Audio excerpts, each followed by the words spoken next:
Good morning, everyone. Can everyone hear us OK? Yes? Well, thank you all for joining us on this beautiful I/O morning. My name is Jumana. And I'm John, and we're both product managers on Firebase Growth. Perfect. So let's get to know this crowd a little bit, John. What do you think? I think we should. Whose first I/O is it? So glad we're not the only noobs in the house. Yes. Perfect. And who else here is a product manager? All right, we got a few product managers. That's great. How about engineers? Sure. All right, a lot of engineers. Well, that's great. Who here wants to know more about how to grow apps? All right, almost everybody. That's fantastic. Well, perfect, because you're in the right place to do this. Well, John and I may be I/O noobs. We've been in your seats before. We've had to build and grow our own apps outside of Google in games, entertainment, and real estate. And now that we've joined Google, we get to see firsthand how a lot of the Firebase developers go about building and growing their own apps on both iOS and Android. So today, we're hoping to share some of these learnings with you in the hopes that you can apply it to your own apps. That's right. So Firebase is a mix-and-match mobile development platform. And the mission of Firebase Growth is really to provide the products and tools that work well together so you can be systematic about how you approach growth for your app. We're all about giving you the right tool for the right problem and helping you work smarter.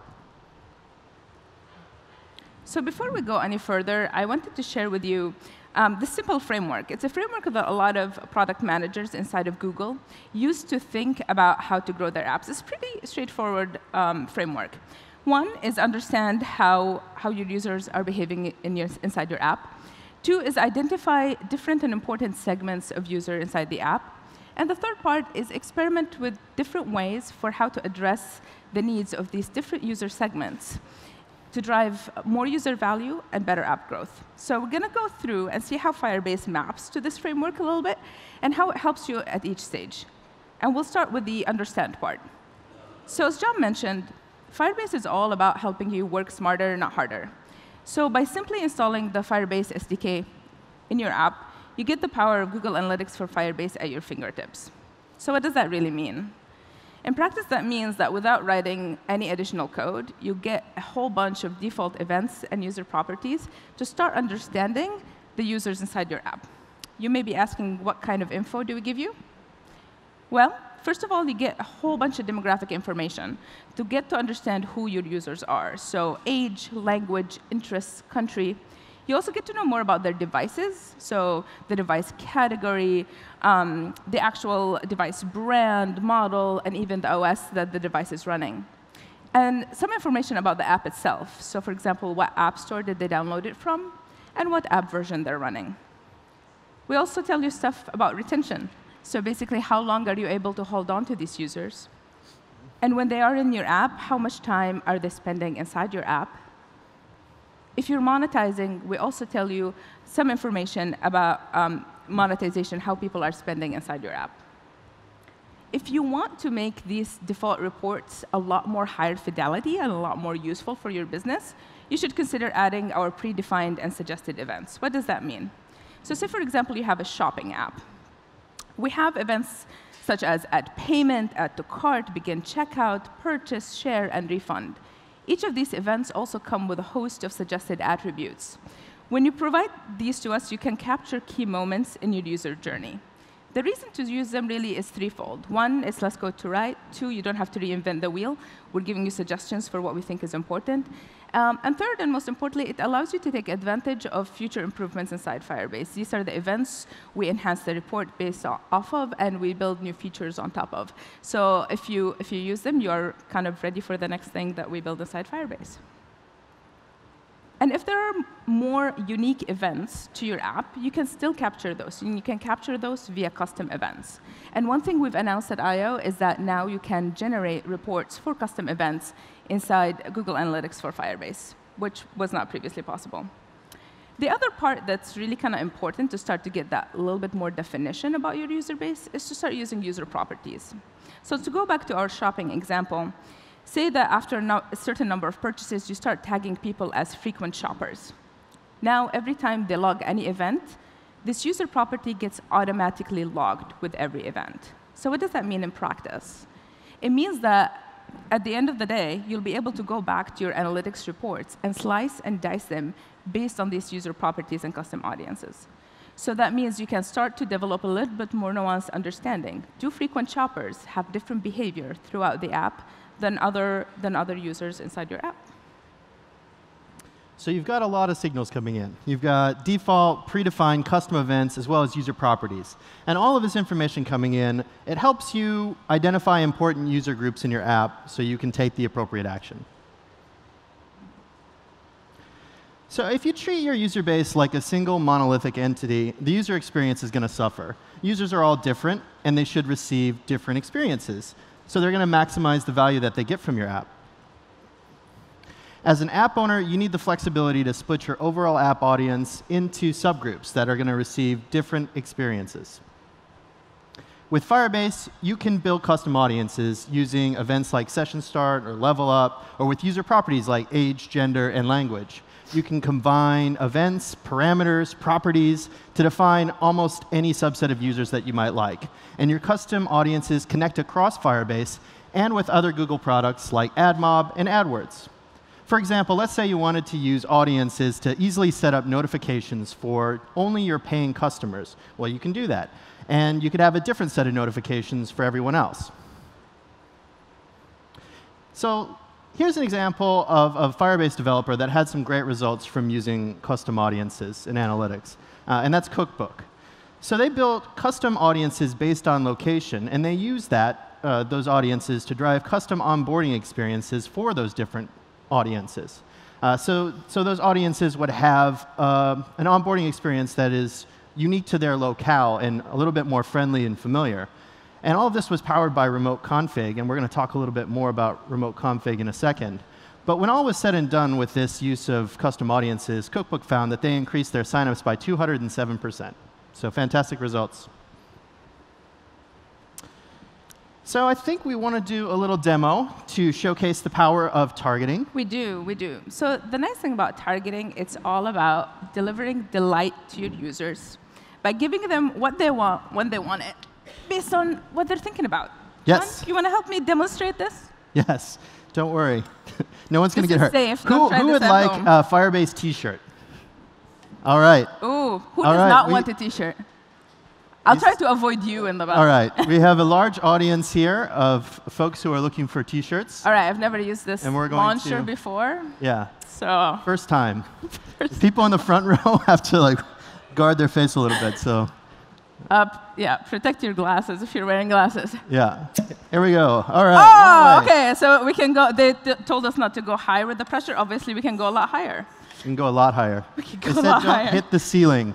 All right. There's expensive stuff in the ceiling. Once again, all right, wait. We have actually a lady's shirt here. Oh, no, over there. Almost. Hey. Oh, I almost got her. All right, perfect.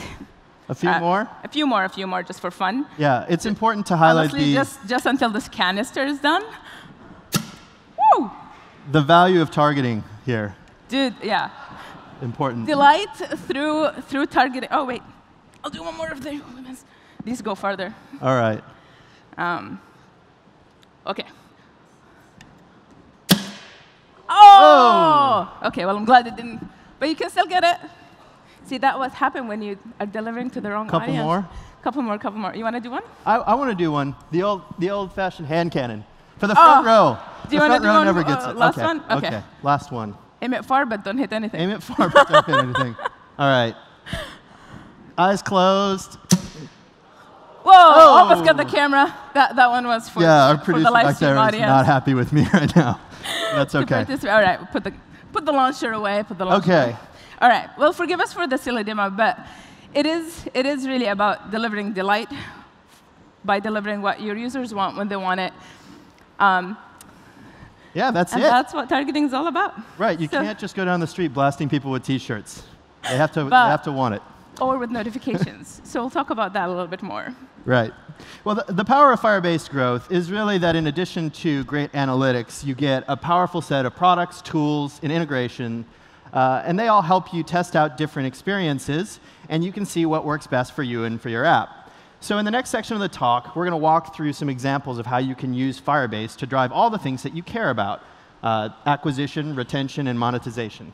So we're going to take it from the top with acquisition. Sounds good to me. So for acquisition, Firebase can help you with both paid and organic acquisition.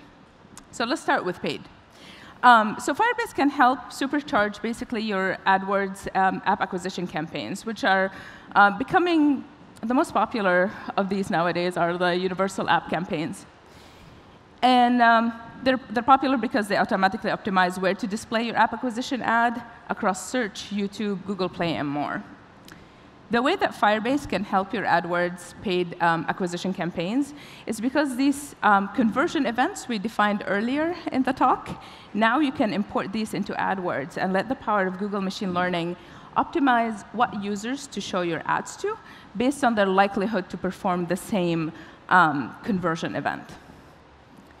For organic, say, social sharing and referral acquisition campaigns, we also have app invite and dynamic links that you can use. So app invites are pretty simple. It just provides a very intuitive UI that allows your users to just focus on selecting their friends. It smartly auto-sorts between the devices that are locally available on the device and the contacts that are locally available on the device and the contacts that are available in their Google account. And all they have to do is select the friends, and then App Invites will decide whether to send an SMS or an email based on the contact information that's available. On the receiver side, Firebase Dynamic Links receives that invite, and that means that the receiving friend can receive and use that invite link on iOS, Android, or web, and it'll work just the same. And dynamic links are going to forward to the app to the deep linked content if the app is installed. If the app is not installed, it will take you to the App Store. And if you have set attribution, the attribution will survive the installation process. If you want to generalize the app invite solution, that is entirely possible. We have just released APIs, builder APIs for dynamic links for iOS. Android is coming soon. And so you can, from within your app, dynamically create these links whenever you want to. So I wanted to highlight Fabulous, because they're one of our developer partners. And they actually took a crack at implementing app invites and dynamic links and saw pretty remarkable results. They A/B tested these results against organic and against implementing their own solutions, and saw quite a remarkable uptick in installs via referrals, clicking on shares, because it's a much more streamlined experience, and acceptance and retention rates. So we're really happy with the results we saw with them. Speaking of retention, you want to talk a little more about that? Let's talk about retention. So you've got some users. Obviously, you need to retain them. And Firebase provides a number of tools that help you with that. And today, we're going to highlight 3 products. First, Firebase Cloud Messaging, also app indexing, and of course, AdWords. So let's start with Firebase Cloud Messaging, which is our no-cost, cross-platform messaging solution. Firebase Cloud Messaging lets you send targeted messages via API and UI, and these messages can be used for lots of different purposes, but we find that they're especially good for driving retention and engagement. But we're going to demo it live, so you can actually see how interesting and useful Firebase Cloud Messaging can be. A real demo this time. I will do a demo. No, let me get out of the way. So as you may recall, I am a product manager, and I've never professionally written code before in my life. But here we are, looking at my code that I wrote at I/O up on a big screen. So nothing could possibly go wrong. This is actually based on a demo that Lawrence, one of our great developer advocates, put together, took it all off of the web page and liberally copied and pasted.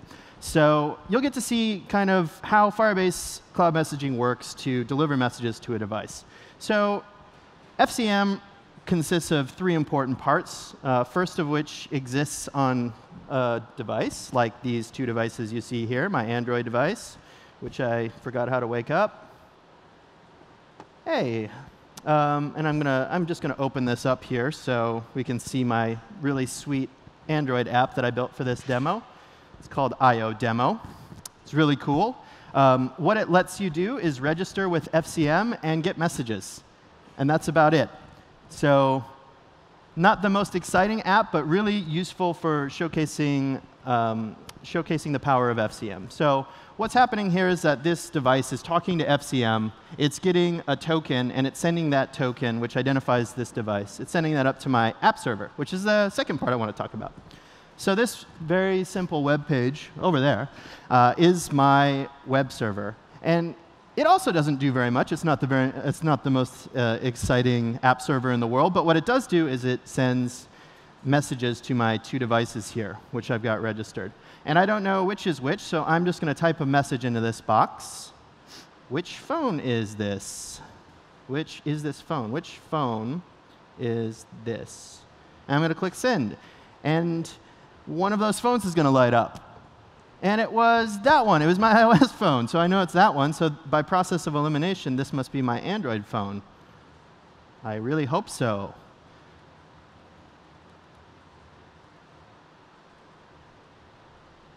And it is my Android phone. Cool. And I could even send to both.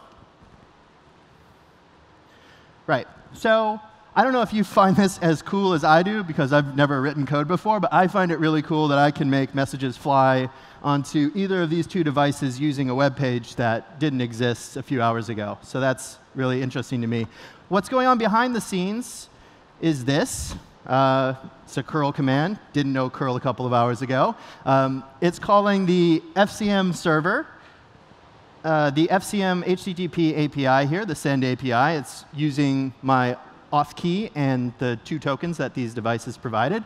And it's sending a message payload. That goes to FCM, and FCM sends the message to my devices. Easy peasy lemon squeezy.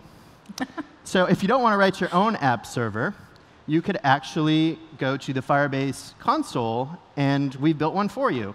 I'm skipping ahead a couple of steps because you'd have to create a project and so on. But I've already created a project, and this one has 2 apps in it. This project is called the I/O demo. I'm going to go here. It's got my 2 apps. It's got my Android example app, and it's got my iOS example app. I'm going to go to this little notifications tab here, which is my easy-to-use console. And I'm going to type in a little message here. I'm so at a loss for what to actually say. Demos are so fun. Demos are not stressful. OK. And I'm going to target my 2 apps. I'm going to target my Android app there, and I'm going to target my iOS app. And I'm going to send. And it's a race. Let's see which one of these phones lights up first with my message. OK. Looks like the Android was just a hair ahead of the iOS. But as you can see, FCM works equally well across both of these platforms. And yes, even web. This is mostly about apps, but you can use FCM to do web notifications, and it's fantastic for that too. Also, one question we didn't ask at the very beginning, do we have any iOS developers in here? All right, a minority, but an important minority.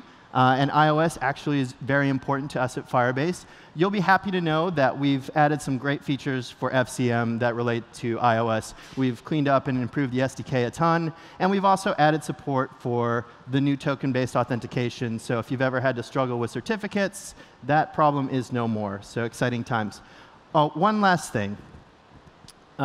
This is a live internet web page out there in the world. So anyone who wants to can now send me messages and blow up my phone for the rest of the presentation, if you're interested.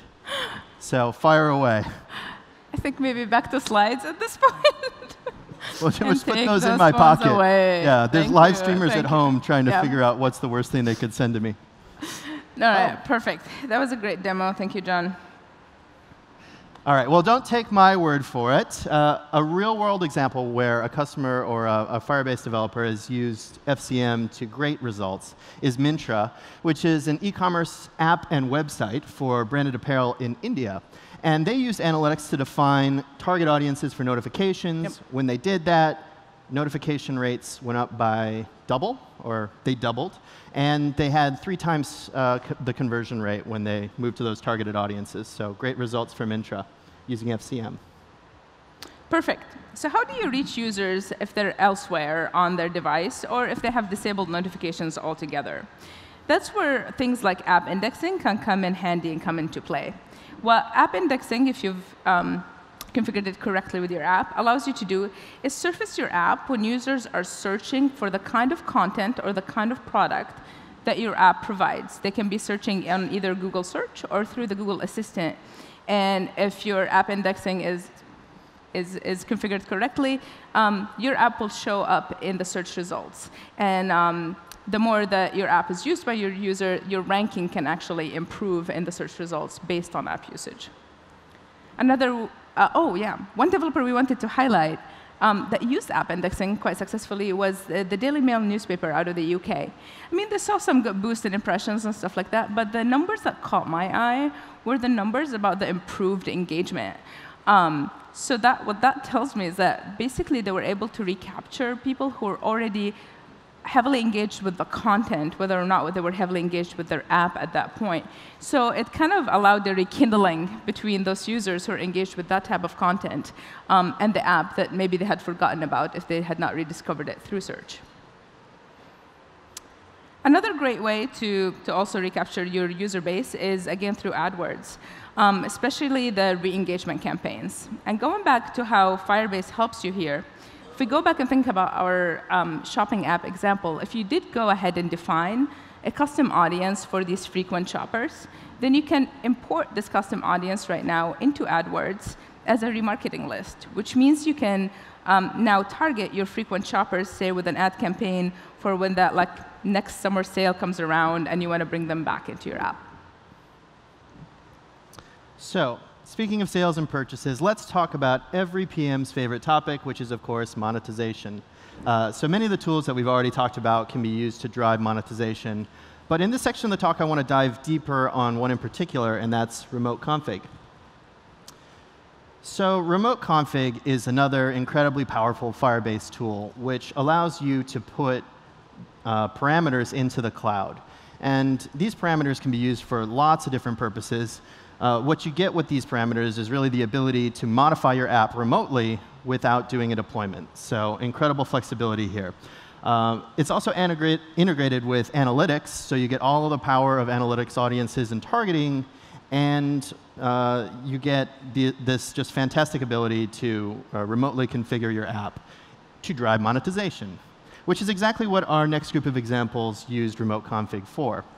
So in the gaming world, it's often a problem to figure out how many video interstitial ads and how many display ads you should display. You want to have a great user experience, and you want to drive revenue. And you want to kind of find the right balance of both of those. Well, both Konami and Gadgex used remote config and Google Analytics for Firebase together to drive a great user experience and a lot of revenue.